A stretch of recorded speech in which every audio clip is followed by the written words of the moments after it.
గట్టిగా స్తోత్రం చెబుదాం. హల్లెలూయా. సంతోషంగా ఉన్న వారందరూ చాలట్లా, ఇంకొక్కసారి మూడవసారి హల్లెలూయా. దేవునికే మహిమ కలుగునుగాక. ఆమేన్. దేవునికి మొట్టమొదట మహిమ చెల్లిస్తూ కూడి ఉన్నటువంటి అందరికీ మరొకసారి నా నిండు మనసుతో హృదయపూర్వక వందనాలు తెలియజేస్తున్నాను. దేవుడు మనల్ని ప్రేమించి మరలా ఈ పగటి కాలములో రెండవ వర్తమానాన్ని మనం చదువుకోవటానికి, ధ్యానించటానికి దేవుడు కృపనిచ్చాడు. చాలా సంతోషం. దేవుని సన్నిధిలో దేవుడు ఎంతవరకు మనల్ని అందరినీ సజీవులుగా శ్రేష్టమైన రీతిలో దేవుడు భద్రపరిచి మరి నూతన సంవత్సరాన్ని ఇచ్చినందుకు దేవునికి ఎంతగానో కృతజ్ఞతా స్తోత్రాలు చెల్లిద్దాం. హల్లెలూయా, హల్లెలూయా, హల్లెలూయా. దేవునికే మహిమ కలుగునుగాక. మంచిది ప్రియ దేవుని పిల్లలారా. పోయిన వారం గుర్తుందా? రెండవ వర్తమానం. పోయిన వారం ఏం చదువుకున్నాం అమ్మా? ఎఫెసీ 6వ అధ్యాయము 11వ వచనం. మీరపవాది తంత్రములను ఎదురించుటకు శక్తిమంతులగునట్లు దేవుడిచ్చు సర్వాంగ కవచమును ధరించుకొనుడి. అపవాది తంత్రములు, అపవాది తంత్రాలు ఏంటో మీకు చెప్పా. అపవాది తంత్రాలు ఎట్లా ఉంటాయి అమ్మా? వచనం చెప్పారు. ఇదే ఉంది, ఎవరేం చెబుతారు ఇప్పుడు. కానీ అపవాది తంత్రాలు ఎట్లాగుంటాయి చెప్పాలి. అపవాది తంత్రాలు ఎట్లాగుంటాయో చెప్పా అమ్మా. అల్లరితో కూడిన ఒకటి, అల్లరితో కూడిన ఆటపాటలు, ఇంకా అమ్మా పోకిరి శాస్త్రలు, ఇంకా సరసోక్తులు, ఇంకా బూతులు, ఇంకా సాతాను యొక్క తంత్రాలు చెప్పా మీకు. సాతాను యొక్క తంత్రాలు, సాతాను యొక్క కుతంత్రాలు, సాతాను యొక్క ఎత్తుగడలు చెప్పా. ఇవన్నీ ఏంటి? సాతాను యొక్క తంత్రాలు మన మీద ప్రయోగిస్తూ ఉంటాడు. మనం చాలా జాగ్రత్తగా ఉండి వాటిని ఎదుర్కోవాలి అని చెప్పా. ఈరోజు 12వ వచనాన్ని చూద్దాం. 12వ వచనాన్ని, ఈరోజు 12వ వచనం. ఏలయనగా మనము పోరాడునది శరీరులతో కాదు, కానీ ప్రధానులతోనూ అధికారులతోనూ ప్రస్తుత అంధకార సంబంధులకు లోకనాథులతోనూ ఆకాశ మండలమందున్న దురాత్మల సమూహాలతో పోరాడుచున్నాము. అందరూ అనండి, పోరాడుచున్నాము, పోరాడుచున్నాము.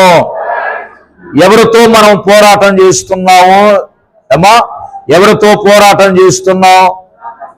మనుషులతో కాదు. మనుషులతో మనకు సంబంధం లేదు. మనిషి మంచివాడే, నీ పక్క ఇంటి వ్యక్తి మంచివాడే, భర్త మంచివాడే, పిల్లలు మంచివాళ్లే, అందరూ మంచివాళ్లే. కానీ సాతాను వాళ్ళని ఎట్లాగా మార్చాడు? చెడ్డవాళ్ళుగా మార్చాడు తప్ప మంచివాళ్లే. వాళ్ళతో మనకు పోరాటం లేదు.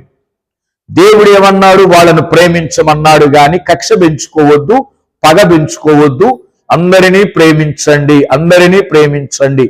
వాళ్ళతో కాదు మనకు పోరాటం. వాళ్ళల్లో ఉన్న, చెప్పాలి, వాళ్ళల్లో ఉన్న దురాత్మలతో మనం పోరాటం.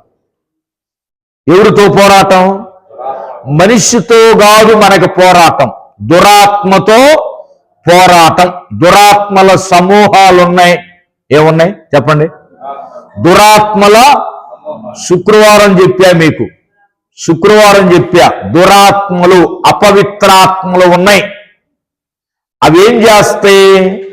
మనుష్యుల్లోనికి ప్రవేశిస్తాయి. ఎందులోని ప్రవేశిస్తాయి? మనుష్యుల్లోనికి ప్రవేశిస్తాయి. వశపరుచుకుంటాయి, స్వాధీనం చేసుకుంటాయి. కాబట్టి వాటితో మనము పోరాడాలి. ఇంకా వశపరుచుకోవటమే కాకుండా మన కాడికి వచ్చేసరికి మనం దేని విషయంలో మనము పోరాడాలో తెలుసా? ఇంకో కోణం చెబుతా, ఇంకొక అర్థం. ఏ విషయంలో మనం పోరాడాలి అంటే, సాతానుడు మనల్ని ఏం చేస్తాడంటే ప్రేరేపిస్తా ఉంటాడు. ఆ విషయంలో మనం పోరాడాలి. ఏ విషయంలో? సాతాను ఏం చేస్తాడు? మనల్ని ప్రేరేపిస్తా ఉంటాడు. దేవుని స్తోత్రం చెప్పండి. హల్లెలూయా. అయ్యా, సాతాను ఏం చేస్తాడు? సాతాను ప్రేరేపిస్తా ఉంటాడు. జాగ్రత్తగా విందాం దేవుని వాక్యాన్ని. వాడి ప్రేరేపణ మనం ఏం చేయాలి? ఎదుర్కోవాలి. ఒక మనుషుల్ని, లోక సంబంధమైన మనుషుల్ని వాడు వశపరుచుకోవటమే కాదు, మనల్ని కూడా, దేవుని బిడలుగా ఉన్న మనల్ని కూడా ఏం చేస్తాడో తెలుసా? ప్రేరేపిస్తా ఉంటాడు. ఏం చేస్తాడమ్మా? చెప్పాలి. ఏం చేస్తాడు? వాడు మనల్ని ప్రేరేపిస్తా ఉంటాడు. ఎందుకు ప్రేరేపిస్తాడు మనల్ని? ఏమంటే మనం వాడి జోలికి వెళ్ళలా. మనం మట్టసంగా ప్రార్థన చేసుకుంటున్నాం, మట్టసంగా దేవుని వాక్యం చదువుకుంటున్నాం, చక్కగా మనం జీవిస్తున్నాం. మంచి వ్యక్తులుగా మంచి పేరు తెచ్చుకొని మంచిగా ఆలోచిస్తూ మనం జీవిస్తున్నాం. మనతో ఎందుకు వస్తాడో తెలుసా? మనల్ని చెడగొట్టడానికి మనల్ని ప్రేరేపిస్తా ఉంటాడు. గట్టిగా స్తోత్రం చెప్పండి. అదిగో వాడి ఆలోచనలు మనం పోరాడాలి. వాడి ఆలోచనలతో పోరాడాలి. మనకి లేనిపోయిన ఆలోచనలు కలగజేస్తాడు, లేనిపోయిన తలంపులు కలగజేస్తాడు. బైబిల్ గ్రంథంలో ఒక ఉదాహరణ మీకు చూపిస్తా. ఏమంటే వాళ్ళు భార్యాభర్తలు చక్కగా ఉన్నారు, ఆడుకుంటున్నారు. భార్యాభర్తలు చక్కగా ఆడుకుంటున్నారు, దేవునితో కలిసి ఉన్నారు, వాళ్ళు మహిమతో ఉన్నారు, వాళ్ళు వెలుగుతో ఉన్నారు, చక్కగా సంతోషిస్తూ ఉన్నారు. అలాంటి వాళ్ళని ఎవరమ్మా? చెప్పాలి. ఎవరు వాళ్ళు? అవ్వ, ఆదాం. ఏం చేశాడో మనం చూద్దాం. అసలు అది ప్రేరేపణ ఎట్లాగా ఇచ్చాడో చూద్దాం. అది ఆలోచన. ఆదికాండం దగ్గరికి రండి అందరూ. ఆదికాండం చూడండి. ఆదికాండం పరిశుద్ధ గ్రంథాల్లో ఉన్నటువంటి వారందరూ ఆదికాండములో నుంచి మనం చూద్దాం. 3వ అధ్యాయం. ఆదికాండము 3వ అధ్యాయములో మనము జాగ్రత్తగా గమనిస్తే, తీశారమ్మా? 3 నుంచి చదవండి.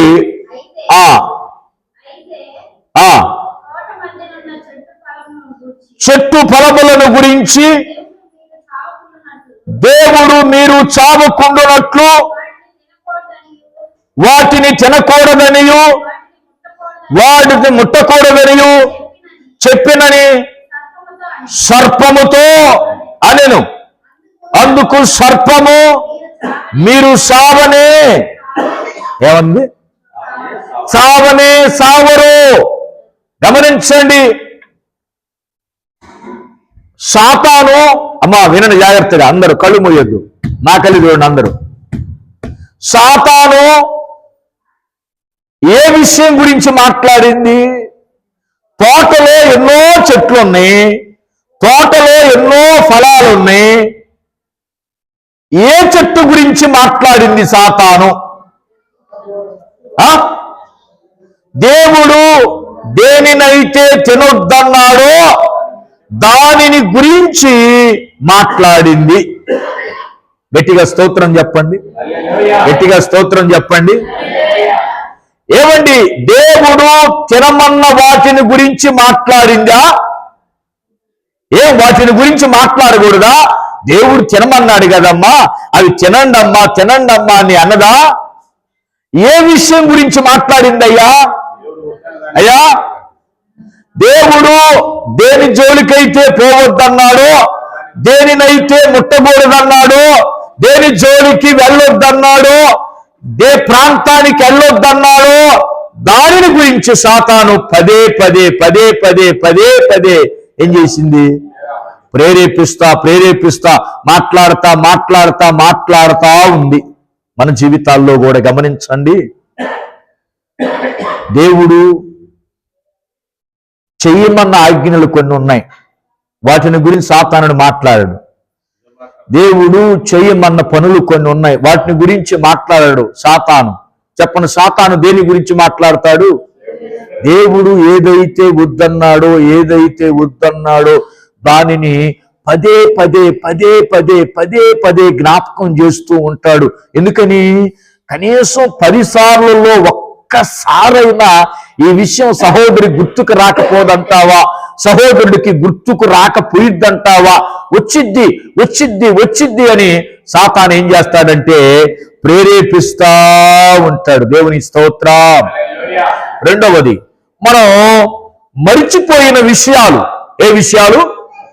జాగ్రత్తగా వినండి, ఇది మర్మము, ఇది మన జీవితంలో జరుగుతుంది.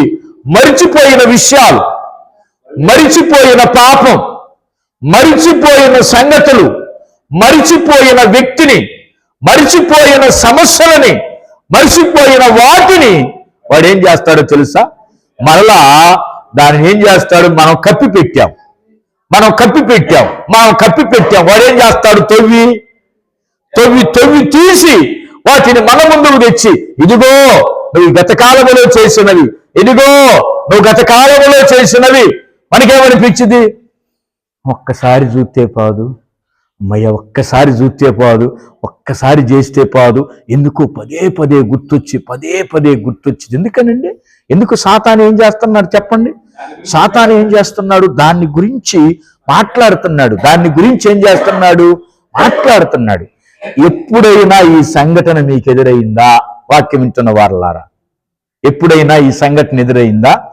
ఒకరికి ఎదురైంది, ఇంకా ఇద్దరికి ఎదురైంది, నీకెదురయింది, ఇంకా ఎవరికి ఎదురుగాల? ఇంకా ఏమ్మా ఎవరికి ఎదురుగాల? అందరికి ఎదురవుద్ది. ఎందుకంటే అందరూ మనం ఆత్మానుసారంగా జీవించేటప్పుడు ఎవరైనా ఒక మాట అన్నారనుకో, అది మనం మర్చిపోతాం. సాతాను ఏం చేస్తాడు? పాస్టర్ గారు ఆ మాట నేను మర్చిపోలేకపోతున్నానండి, ఎంత మర్చిపోదామని ట్రై చేస్తున్నాను కానీ, ప్రయత్నం చేస్తున్నాను కానీ, కూర్చున్నా అదే గుర్తొస్తుంది, ఏయించున్నా అదే గుర్తొస్తుంది. మొన్న ఒక సహోదరి నాతో, మన సంఘంలో బిడ్డే ఆ సహోదరిని ఒక మాట అన్నదంట. పాప మా సహోదరి చాలా బాధపడుతూ, పాస్టర్ గారు నేను ఎంతో నిజాయితీగా నీతిగా ఉంటే ఆ సహోదరి చూడండి ఇదే బలలో చేయేస్తుంది, నన్ను ఏ మాట అన్నదో. ఆ మాట అంటే ఎంత బాధగా ఉంటుందో నాకు. చూడండి, ఆ సహోదరి మరి మర్చిపోయిద్దండి, ఆ సహోదరి మర్చిపోయిద్ది. కానీ సాతానుడు ఏం చేస్తాడు? ఇదిగో ఫలానా సహోదరి అన్నది నిన్ను, ఫలానా సహోదరి నిన్ను అన్నది, ఈ మాట వాడు ఏం చేస్తాడు? పదే నేను అన్నాను అమ్మా, తెలుసో తెలియక అన్నదిలే అమ్మా, ఆ మాట మర్చిపోమ్మా, మర్చిపోయి ఆ సహోదరితో ప్రేమతో మాట్లాడు, మామూలుగా మాట్లాడు, ఆప్యాయతో మాట్లాడు. ఏమంటే కానీ సహోదరికి పెద్ద వయసు ఉంది, ఉపయోగం ఏముంది? ఏ వయసు ఉంది?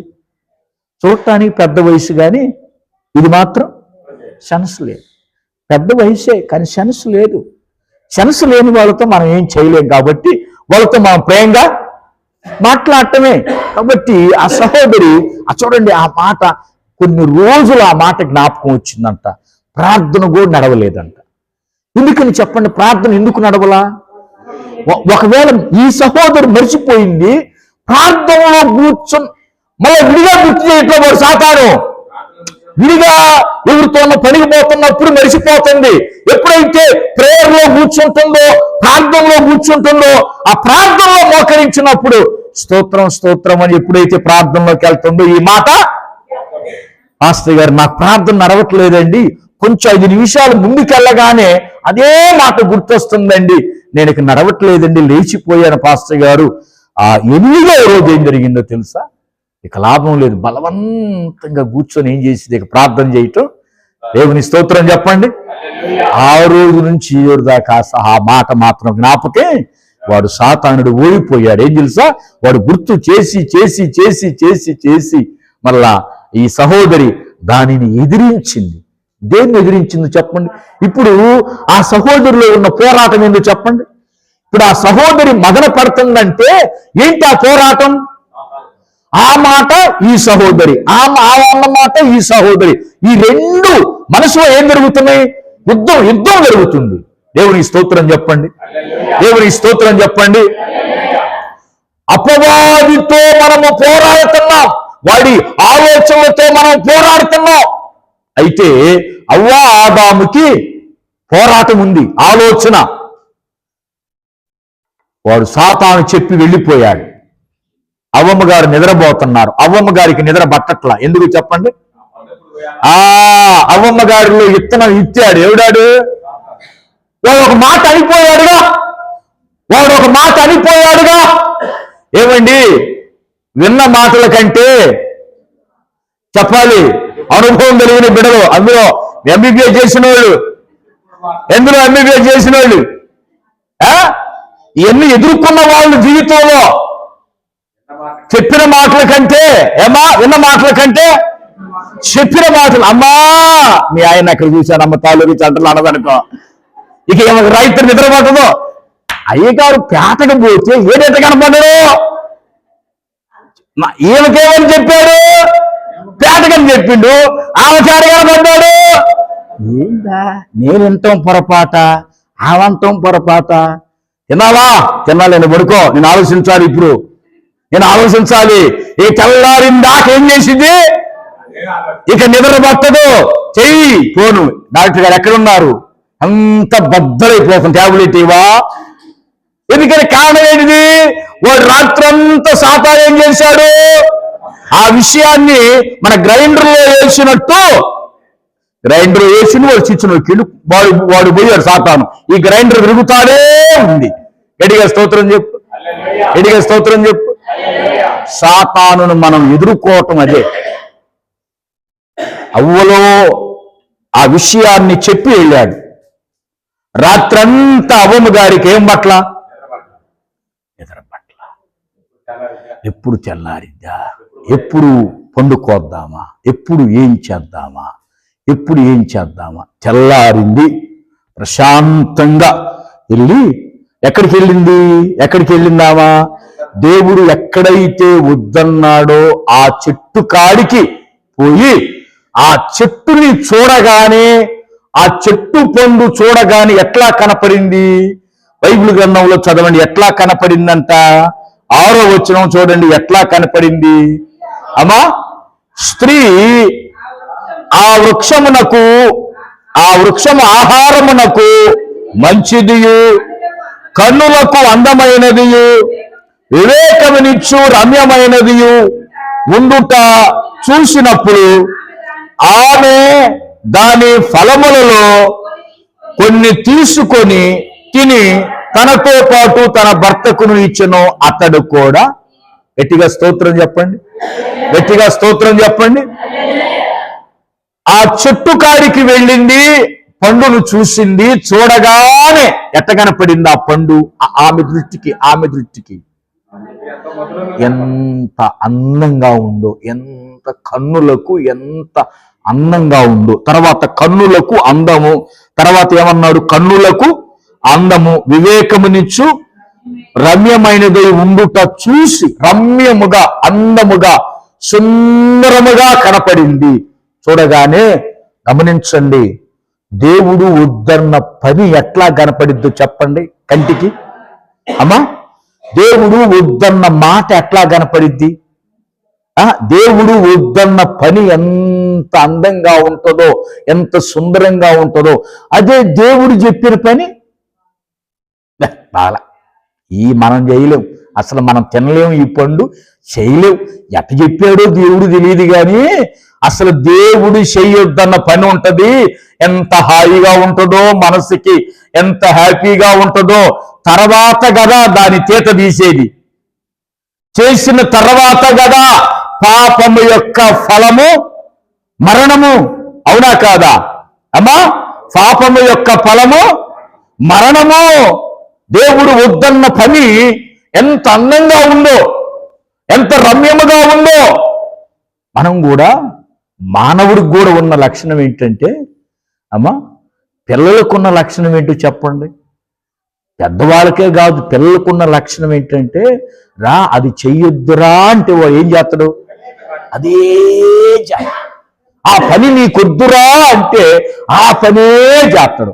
వాళ్ళతో సహవాసం వద్దు అంటే ఏం చేస్తే ఏమైంది అంటాడు. మళ్ళా ఏమంటాడు, చేస్తే ఏమైంది అంటాడు. మళ్ళా క్వశ్చన్ మళ్ళా వద్దురా అంటే చేస్తే ఏమైంది, చూస్తే ఏమైంది, మళ్ళా క్వశ్చన్లు అందులో మళ్ళా నువ్వే ఆన్సర్ చెప్పాలి వాడికి. చూడండి ఎంత సమస్య. ప్రియ దేవుని పిల్లలారా, ఇదంతా ఎవరి ఆలోచన చెప్పండి, ఇదంతా ఎవరి ఆలోచన చెప్పాలి, ఎవరి ఆలోచన.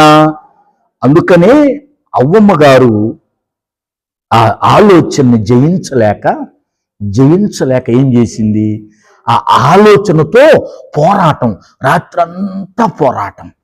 ఇప్పుడు పండు తినగానే వీళ్ళ కళ్ళు తెరవబడ్డాయి. ఏం పడ్డాయి, కళ్ళు తెరవబడ్డాయి.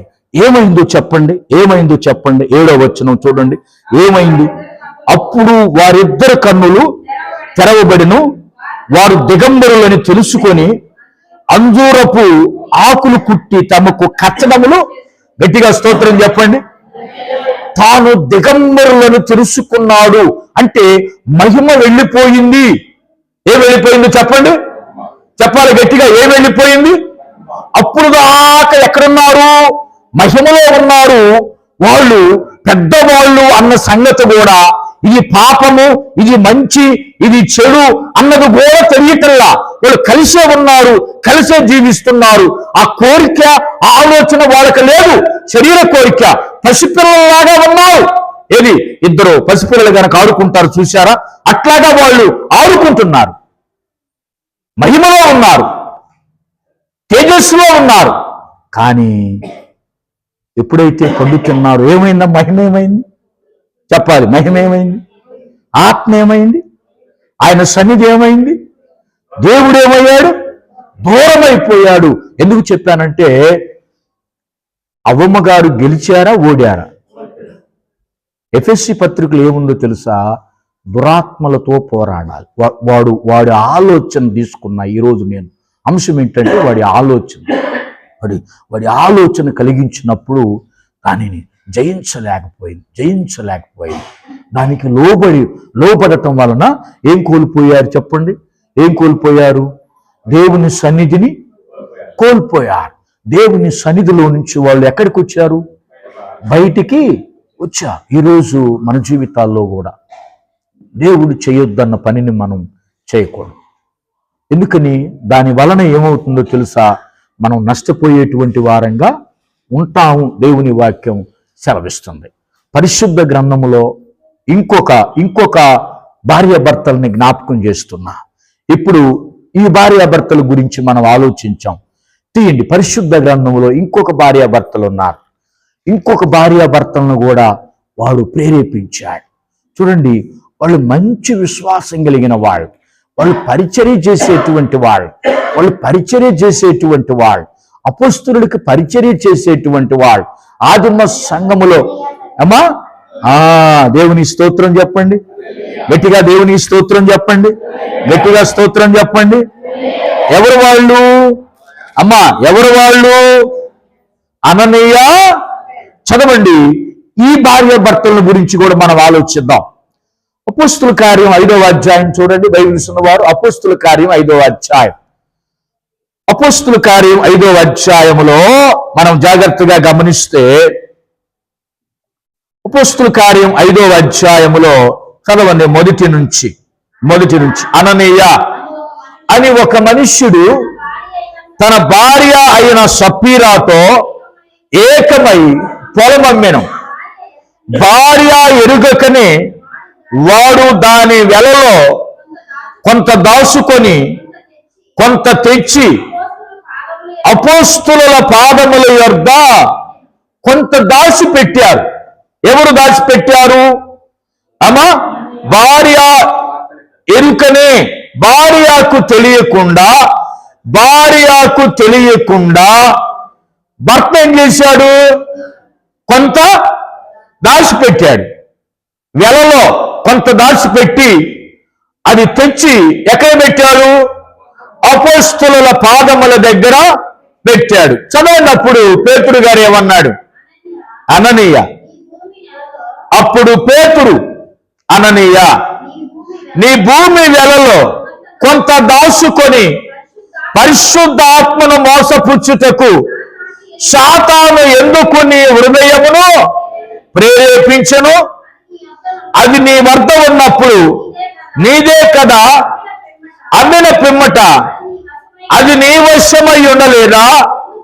ఎందుకు ఈ సంగతి నీ హృదయములో ఉద్దేశించుకొనుచున్నావు? నీవు మనుషులతో కాదు, దేవునితోనే అబద్ధమాడుతువని వానితో చెప్పాను. గట్టిగా స్తోత్రం చెప్పండి, గట్టిగా స్తోత్రం చెప్పండి. ఇక్కడ గమనిస్తే ప్రియ దేవుని పిల్లలారా, అననీయ హృదయాన్ని ఎవరు ప్రేరేపించారు? చెప్పాలి. ఎవరు ప్రేరేపించాడు? సాతాను ప్రేరేపించాడు. ఏ విషయంలో ప్రేరేపించాడు? అక్కడేమో తినకూడని పండు విషయంలో, తినకూడని ఆహార విషయంలో సాతాను ప్రేరేపించాడు. ఇక్కడ దేనికోసం ప్రేరేపించాడు? ధనము కోసం ప్రేరేపించాడు. జాగ్రత్తగా విన్నాం ప్రియమైన దేవుని పిల్లలారా. ధన విషయంలో దేవునికి నమ్మకంగా, దేవునికి యథార్థవంతులుగా మనం ఏం చేయాలి? జీవిస్తూ ఉండాలి. ఏమైనా దేవునికే కాదు, భర్తలకు కూడా నమ్మకంగా ఉండాలి. భర్తలకు కూడా దేవుని విషయంలో చాలా నమ్మకంగా ఉండాలి. ఎందుకని? ఆ సీక్రెట్ నేను చెప్పను, సంఘంలో చెప్పను. అవును, చెప్పకూడదు కూడా. అమ్మా, భర్తల విషయంలో, ధనము విషయంలో, కుటుంబ విషయాల్లో, ఖర్చుల విషయాల్లో, కుటుంబంలో కూడా మనం ఎట్లా ఉండాలి? నమ్మకంగా ఉండాలి. మనం నమ్మకంగా దేవుడిచ్చిన ప్రతి రూపాయలు ఎట్లా ఉండాలి? నమ్మకంగా ఉండాలి. బయట లెక్కల విషయంలో కూడా, ఎక్కడైనా మనం జాబ్ చేస్తున్నప్పుడు, ఎక్కడైనా ఏదైనా చేస్తున్నప్పుడు అందులో కూడా ఎట్లా ఉండాలంట? నమ్మకంగా ఉండాలి. ఎందుకంటే ఎక్కడైనా, ఇంట్లో కావచ్చు, బయట కావచ్చు, వీధిలో కావచ్చు, సంఘములో కావచ్చు, ఎక్కడైనా సరే నమ్మకంగా ఉండాలి. ఎందుకో తెలుసా? ఎందుకు నమ్మకంగా ఉండాలంటే పరిశుద్ధ గ్రంథములో అంటున్నాడు, ఈ కొంచెములో నమ్మకముగా ఉండువాడు. ఏ కొంచెములో? ఈ కొంచెములో నీవు నమ్మకంగా ఉంటే నీకు 10 తలాంతులు దేవుడు నీకు ఇస్తాడు. 1 తలాంతులో నీవు నమ్మకంగా ఉంటే, 2 తలాంతుల్లో నీవు నమ్మకంగా ఉంటే 10 తలాంతుల్ని దేవుడు నీకేం చేస్తాడు? అప్పగించునుగాక, అనుగ్రహించునుగాక, దయచేయునుగాక. కానీ అననీయ ఏం చేశాడో తెలుసా? ఆ తెచ్చినటువంటి వెలంతా కూడా అపొస్తలుల దగ్గరకు తేల. దాంట్లో కొంత ఏం చేశాడు? దాచుకున్నాడు, ధనాన్ని దాచుకున్నాడు. సాతాను ఏమన్నాడు తెలుసా? పిచ్చివాడా, అంతా ఆయనకిస్తే నీ సంగతి ఏంటన్నాడు. ఏమన్నాడు? అంతా పేతురు గారికి ఇస్తే, అంతా పాస్టర్ గారికి ఇస్తే, అంతా దేవుని సేవకి ఇస్తే, అంతా దేవునికి ఇస్తే నువ్వేంది? ఎందుకో తెలుసా? ఆ దినాల్లో ఏం జరుగుతుందో చెప్పమంటారా? చూడండి, ఆ దినాల్లో ఏం జరుగుతుందంటే, ఆ 4వ అధ్యాయం దగ్గరికి రండి. ఆ దినాల్లో ఏం జరిగిందంటే 4వ అధ్యాయం 34 చదవండి. 34 భూములైనను ఇండ్లైనను కలిగిన వారందరూ వాటిని అమ్మిని వాటి వెల తెచ్చి అపొస్తలుల పాదముల వద్ద, గట్టిగా స్తోత్రం చెప్పండి, స్తోత్రం చెప్పండి. అప్పుడు ఆ కాలంలో ఎవరి ఇళ్ళు, వాకిళ్ళు, పొలాలు అన్ని అమ్మి అపొస్తలుల పాదాల దగ్గర పెట్టారు. ఇవాళ పెడతారా? పాస్టర్ గారు రాసిన 500 ఇస్తా గాని, నేను రాసిన 1000 ఇస్తా గాని. ఎందుకో తెలుసా? ఆ దినాల్లో అన్ని సేవకులకు ఎందుకు ఇచ్చారో చెప్పమంటారా? వాళ్ళు అందరూ సమానంగా ఉండాలి, ఈ ధనం సమానంగా పంచుకోవాలి, ఒకరు హెచ్చు ఒకరు తక్కువ ఉండకూడదనేటువంటి, ఇందులో నుంచే వచ్చింది కమ్యూనిస్ట్ పార్టీ. ఎందులో నుంచి వచ్చింది? కమ్యూనిస్ట్ పార్టీ, కమ్యూనిజం యొక్క సిద్ధాంతాలు ఎంతమందికి తెలుసు? బహుశా మీకు తెలియకపోవచ్చు. కమ్యూనిజం సిద్ధాంతాలు ఏంటి తెలుసా? అందరూ సమానంగా ఉండాలి, అందరూ ధనవంతులు ఉండాలి, ఎవరు పేదవాళ్ళు ఉండకూడదు, అందరూ సమానంగా పంచుకోవాలనే తత్వం ఈ క్రీస్తు శకం 3వ శతాబ్దము నుంచే ఈ బైబిల్ చదివినటువంటి విద్వాంసులు ఇక్కడి నుంచే తీసుకొని వచ్చారు. గట్టిగా స్తోత్రం చెప్పండి, గట్టిగా స్తోత్రం చెప్పండి. ఆ రోజు అపోస్తలుల పాదాల దగ్గర పెట్టారా లేదా? అమ్మా, పెట్టేశారు. ఇప్పుడు 5వ అధ్యాయంలో వచ్చేసరికి అననీయ కూడా ఆ కాలంలో ఉన్న వ్యక్తే కదా. ఇప్పుడు ఈయన ఏం చేయాల్సి వచ్చింది? అందరితో పాటు పొలం అమ్మాల్సి వచ్చింది. పొలం అమ్మి అపోస్తలుడే. సాతాను ఏం చేశాడు? ఈ లోపల ఏం చేశాడు సాతాను? మొత్తం తీసుకుపోతే అట్లాగా వాళ్ళు పంచుతారో లేదో, నీకంటూ కొంత దాచుకో, నీకంటూ ఒక భవిష్యత్తు ఉంది, నీకంటూ కొంత ఉంది. కానీ ఆ రోజు సిద్ధాంతాలకు ఆయన అననీయ లోబడలేదు. దేవుడు, పరిశుద్ధాత్మ దేవుడు ఆలోచనను వ్యతిరేకించాడు. దేవుడు ఎందుకు చెప్పాడో, మన మంచికే చెప్పాడేమో అన్న సంగతి గ్రహించలేదు. దేని మీద ఆశ కలిగి దాచిపెట్టుకున్నారో చెప్పండి అమ్మా. దేని మీద ఆశ కలిగి? ధనం మీద ఆశ కలిగి దాచిపెట్టుకున్నాడు. సాతాను ప్రేరేపించాడు. ప్రియా దేవుని పిల్లలారా, ఇలాంటి వ్యక్తిని బైబిల్లో ఇంకొక ఆయన్ని సాతాను ప్రేరేపించాడు, ధనం విషయంలో ప్రేరేపించాడు. దేవుని స్తోత్రం చెప్పండి, స్తోత్రం చెప్పండి. ఎవరా వ్యక్తి? యూదా ఇస్కరియోతుని 30 వెండి నాణ్యాల కాడ సాతాను ఏం చేశాడంటే, ఈ 30 వెండి నాణ్యాలు ఎప్పుడు సంపాదిస్తావు, ఎప్పుడు యేసుక్రీస్తు నీకు ధనవంతుని చేస్తాడు, ఒకేసారి నువ్వు ధనవంతుడు అయిపోతావు, ఇదిగో తీసుకో. ప్రేరేపించాడు. చూడండి, రాత్రంతా అననీయ దేనితో చెప్పండి పోరాడుతున్నాడు? దేంతో పోరాడుతున్నాడు చెప్పాలి? దేంతో పోరాడుతున్నాడు? అపవిత్రాత్మ ఆలోచనతో పోరాడుతున్నాడు. తెల్లారి ఈ డబ్బు అపుస్తుల పాదాల దగ్గర పెట్టాలి. 4 అయింది, 5 అయింది, ఇదంతా అక్కడికి పోయిద్దేమో. రాత్రి నిద్ర పట్ల. గట్టిగా స్తోత్రం చెప్పండి. మిగతా వాళ్ళందరూ ఏం చేస్తున్నారు? హాయిగా ప్రభువే చూసుకుంటాళ్లే, మా సంగతి ఆయనే చూసుకుంటాళ్లే, నిద్రపోతున్నారు. ఈయనకేమో ఓమ్మో, అంత ఇస్తే ఏమైద్దో. రాత్రంతా తన హృదయంలో సాతానుడు పోరాడుతున్నాడు. వాడు సాతానుడికి నిద్ర లేదు కదా, ఈయన కూడా నిద్ర లేకుండా చేసింది. దేవుని స్తోత్రం చెప్పండి. వాడు నిద్ర లేకుండా చేశాడు. రాత్రంతా ఒకటే ఆలోచన. తెల్లారేసరికి ఏం జరిగిందో తెలుసా? సాతాను అనుకున్నదే వాడు చేశాడు. సాతాను ఏమైతే ప్రేరేపించాడో దాని ప్రకారంగా చేసినప్పుడు 5వ వచనం చదవండి. ఏమైంది? అననీయ ఈ మాటలు వినుచూనే పడి ప్రాణము విడువగా వినిన వారందరికీ మిగులు భయము కలిగను. అప్పుడు పరుచువారు లేచి వాని బట్టతో చుట్టి మోసుకొని పోయి, గట్టిగా స్తోత్రం చెప్పండి, హల్లెలూయా. అననీయాని సాతాను ప్రేరేపించేసరికి సాతానుని జయించలేకపోయాడు. సాతానుని జయించలేకపోయి, సాతాని ఆలోచనలకు లోబడి, సాతాను తలంపులకు లోబడి, దాని వలన ఏం పోగొట్టుకున్నాడమ్మా? అక్కడేమో అవ్వాదాం ఏం పోగొట్టుకున్నారు? మహిమను పోగొట్టుకున్నారు, దేవుని తోటను పోగొట్టుకున్నారు, దేవునితో సహవాసం పోగొట్టుకున్నారు. చెప్పండి, వీళ్ళేం పోగొట్టుకున్నారు? భార్యాభర్తలు అపోస్తలుల్లో నుంచి వెలివేయబడ్డారు. సంఘములో నుంచి సజీవంగా ఉన్న జీవాన్ని కోల్పోయారు, మృతుల లోకానికి వెళ్ళిపోయారు. ఎందుకు చెప్పానో తెలుసు? ఈ 2 ఉదాహరణలు ప్రియమైన దేవుని పిల్లలారా, సాతానుని గెలవలేని భార్యాభర్తలు.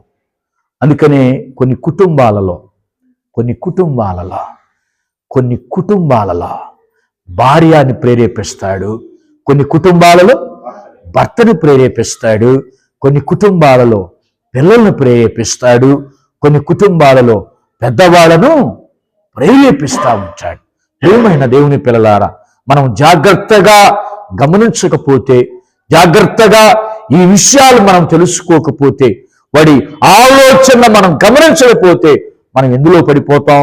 పాపములో, శాపములో, దేవునికి వ్యతిరేకమైనటువంటి దాంట్లో పడిపోతాం. ప్రియ దేవుని పిల్లలారా, ముఖ్యంగా ఇది ఎవరికో తెలుసా? రక్షణ తీసుకున్న వారు చాలా జాగ్రత్తగా, ఎవరండి? రక్షణ తీసుకున్న వారు ఎందుకు జాగ్రత్తగా ఉండాలంటే, రక్షణ తీసుకున్న వారు ఏం చేస్తారో తెలుసా? రక్షణ తీసుకున్న వారు పాప శాపాలని నీటిలో వదిలిపెడతారు. ఎక్కడ? నీటిలో వదిలిపెట్టినది మరలా వాడు ఏం చేస్తారు? తీసుకొచ్చి ముందుకే పెడతాడు. ఒక వ్యక్తి అన్నాడు, పాస్టర్ గారు వాగులో ప్రమాణం చేశాడంట. ఎక్కడ? ఏమని? నీళ్ల మీద చెయ్యి పెట్టి, పాస్టర్ గారి చేతిలో పెట్టి, నేను బీడీ తాగను, నేను సిగరెట్ తాగను, నేను మందు తాగను అని చెప్పాడంట. నేను ఏ పాపపు క్రియలు చేయనని చెప్పాడంట.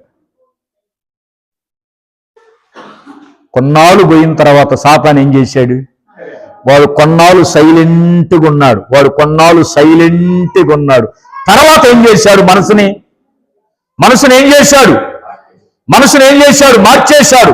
మనసుని ప్రేరేపించాడు.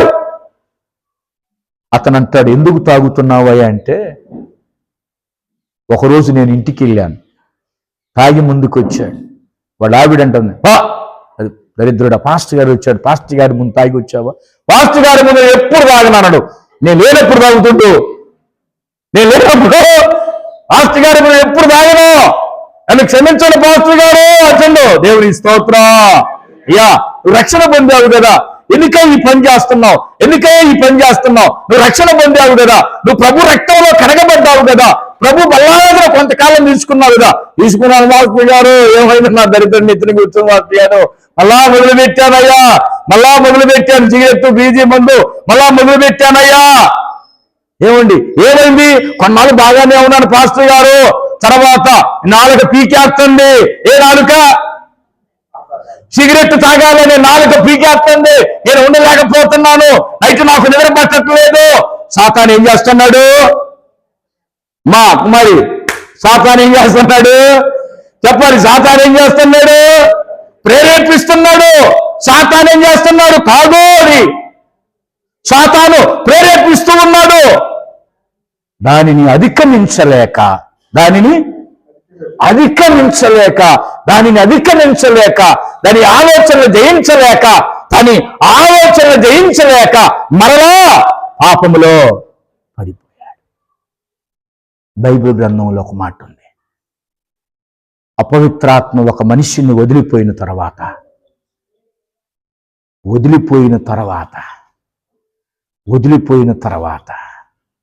కొంతకాలానికి ఆ వ్యక్తిని మరిచిపోదంట. మరలా వచ్చిందంట. నేను వదిలిపెట్టింది ఆ వ్యక్తి ఎట్లాగున్నాడో, పౌడర్ రాసుకున్నాడా, పేడ రాసుకుంటున్నాడు మొహానికి. మొహం అందం నేనున్నప్పుడు ఎంత అందంగా ఉందో, తాగి కింద పడి, ఇప్పుడు ఎట్టుందో చూద్దామని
ఎట్లా గెలిచారో చెప్తా, చిన్న మాటలో చెప్తా నేను. ఆ 1వ అధ్యాయము తీయండి, 1వ అధ్యాయము 6వ వచనం చూడండి. 6వ వచనం. ప్రభు యొక్క సకలమైన ఆజ్ఞల చొప్పున, న్యాయ విధుల చొప్పున నిరపరాధులుగా నడుచుకొనుచు దేవుని దృష్టికి నీతిమంతులై ఉండిరి. గట్టిగా స్తోత్రం చెప్పండి, స్తోత్రం చెప్పండి. అమ్మా, జకరియా ఎలిజబెత్ ముసలితనము వరకు సాతాను చేత నింపబడ్డారా, దేవుని ఆత్మ చేత చెప్పండి నింపబడ్డారా? అందరు చెప్పాలి గట్టిగా, అందరు చెప్పాలి గట్టిగా. ఎప్పటి వరకు? ఎప్పటి వరకు? వృద్ధాప్యము వరకు సాతాను ఆలోచనకి, సాతాను తలంపుకు తావిచ్చారా? తండ్రి, వాడి తలంపు నాకొద్దు, వాడి ఆలోచనలు వద్దు, ఎప్పుడు మేము నీ ఆత్మ చేత నింపబడాలి. దేవునికి మహిమ కలుగునుగాక. ఈరోజు ప్రశ్న, ఎట్లాగా ఉండాలని మనం అనుకుందాం? అవ్వా ఆదాములు వలె, అననీయ సప్పీరా వలె, ఎలిజబెత్ జకరియా వలె? గట్టిగా స్తోత్రం చెప్పండి. వాళ్ళు పరిశుద్ధాత్మ